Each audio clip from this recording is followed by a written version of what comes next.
Virgin Radio, Ottawa, where rock lives.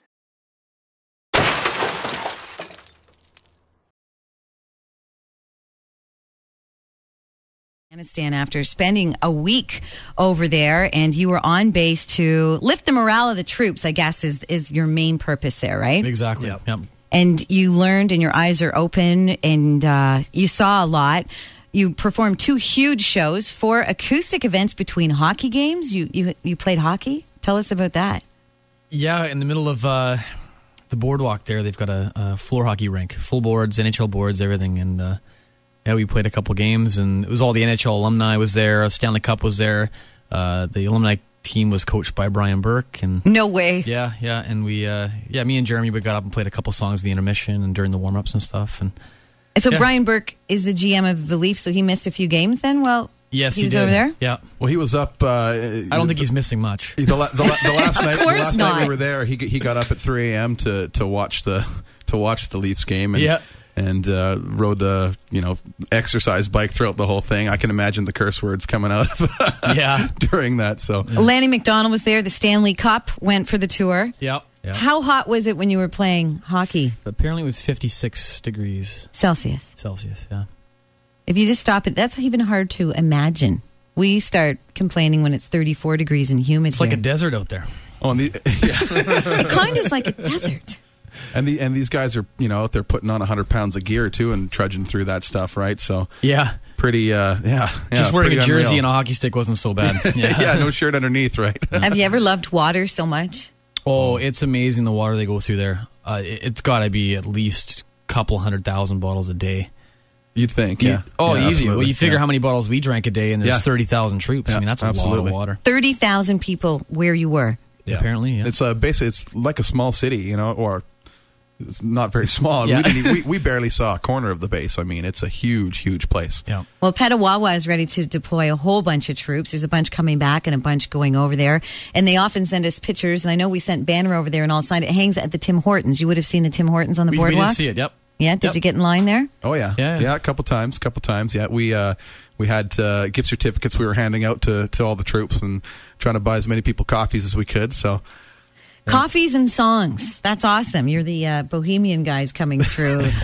How rewarding were your shows? They must have been extraordinarily. Honestly, that is something I will never forget. That will stick in my mind. All the troops there, watching it was at night, obviously, and watching the flame cone coming from the back of the jets as they were taking off in the background, and the Stanley Cups to our left on the stage, and all the NHL alumni are, rocking out behind us. Crowd surfing, yeah.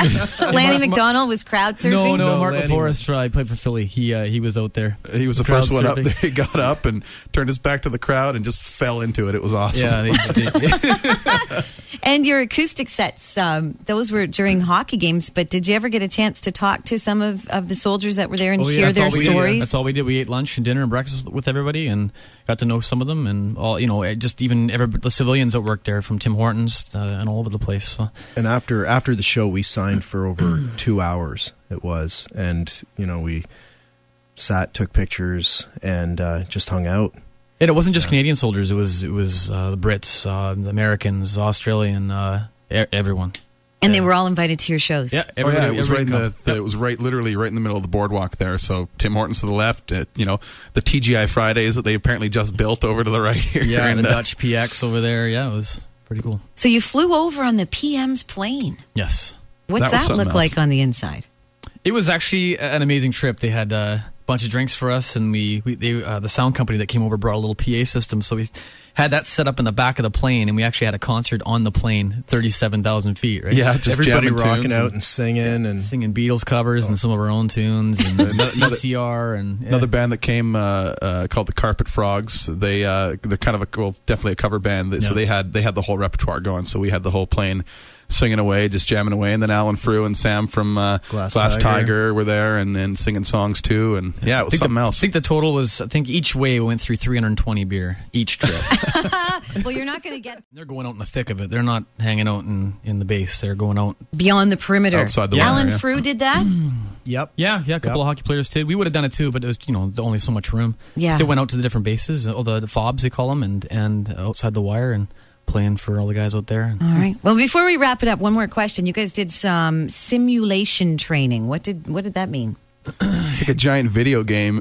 real, like they had real, all the guns, and I was manning the 50 cal, and it's just like a giant screen, and they fire like real guns, and they are real guns, and they're shooting air instead of bullets, obviously. But yeah, I took down a helicopter and 2 tanks, so it was pretty. Okay, this is Dallas, everybody. Yeah, it was pretty. Yeah, it's all my Call of Duty practice. And Dave, how did you do in that? Terrible. I would have been a walking meat target. Pink mist. Yes, absolutely. And they took us through like a mock IED section where you're trying to spot the IEDs on the roads and stuff. And we got a Humvee that was mounted on a turn, and so we got like a simulated rollover inside the Humvee. And we had to get out of the Humvee upside down with all of our flat gear on, and only one stuck. door open. That I did. Basically, Danny didn't make it I out. died in that simulation. Oh, Yeah. all in 56-degree weather. Exactly. Yeah. With your helmet on and your flak jacket and everything like that, which, it's not easy to maneuver around those things, and that's like barely anything for what they have. All their water bottles, their guns, the ammo vest. They had foam guns that would fall on us when the thing flipped over, and they're not foam obviously when they've got them in. So yeah, pretty crazy. Well, it's all thanks to